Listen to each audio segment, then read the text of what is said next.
नमस्कार, मैं साहुल पांडे और आप बने हुए हैं बिहार के साथ। बात करेंगे बिहार चुनाव की। तारीखों का ऐलान हो गया है। दो तरफ दो बड़े गठबंधन दिखाई दे रहे हैं। एक तरफ महागठबंधन, दूसरी तरफ एनडीए। इस बीच इन गठबंधनों से कई छोटी पार्टियां जो हैं निकलने की फिराक में हैं और निकल के वो सोच रही हैं कि दूसरी तरफ जाएं, लेकिन दूसरे तरफ भी उन्हें उस तरीके का सम्मान नहीं मिल रहा है। ऐसे में अब ये पार्टियां कोशिश कर रही हैं कि वो किसी और पार्टी से, जो बिहार में जिसका जनाधार भले ना हो, लेकिन बिहार से बाहर यूपी में या फिर कहीं और उनका एक अच्छा जनाधार हो, एक कास्ट का जनाधार हो, और उस तरीके से वैसी पार्टियों को बिहार में लेकर के आया जाए और एक नए गठबंधन की नींव डाली जाए। आपने हाल ही में कल देखा होगा कि पप्पू यादव जो है वो दलित वोट बैंक को एकजुट करने के लिए उन्होंने भीम आर्मी के जो नेता हैं चंद्रशेखर आज़ाद रावण, उनके साथ गठबंधन करके एक नया प्रोग्रेसिव अलायंस बना लिया है।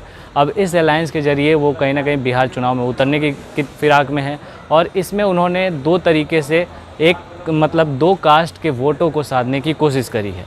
अब उपेंद्र कुशवाहा भी इसी रास्ते पर चलने की कोशिश करते हुए नज़र आ रहे हैं। आरएलएसपी प्रमुख उपेंद्र कुशवाहा जो कि महागठबंधन से लगभग निकल गए हैं, एनडीए की तरफ गए, लेकिन एनडीए की तरफ से उन्हें कोई भाव नहीं दिया गया, उस तरीके की तवज्जो नहीं मिली। ऐसे में अब वो कोशिश कर रहे हैं कि क्यों ना बिहार में एक नया गठबंधन बना लें और उस गठबंधन के सहारे अपनी पार्टी को बचाएं और साथ में अपने कास्ट जनाधार को भी साबित करने की कोशिश करें।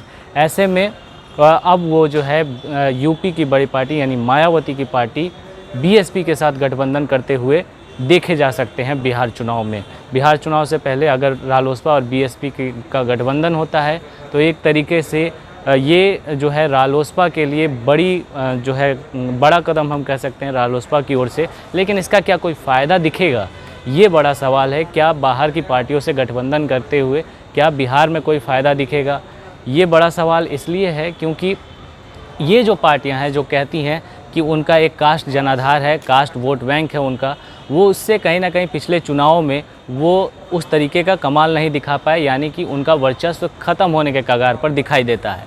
ऐसे में जब ये दूसरी पार्टियों के साथ आकर के गठबंधन करते हैं, यहाँ पे आपको समझने की ज़रूरत है कि ये जिनके साथ गठबंधन कर रहे हैं वो पार्टियाँ बहुत सालों से बिहार में भी जनाधार बटोरने की कोशिश कर रही है, अपना एक ग्राउंड बनाने की तैयारी कर रही हैं।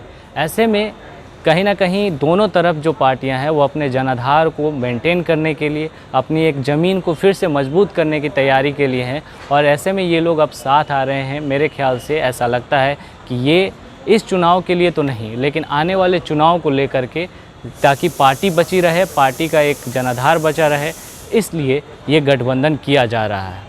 अब इसका क्या असर होगा बिहार चुनाव में, ये तो चुनाव में पता चलेगा। फिलहाल इस रिपोर्ट में इतना ही। आप बने रहें बिहार के साथ। नमस्कार।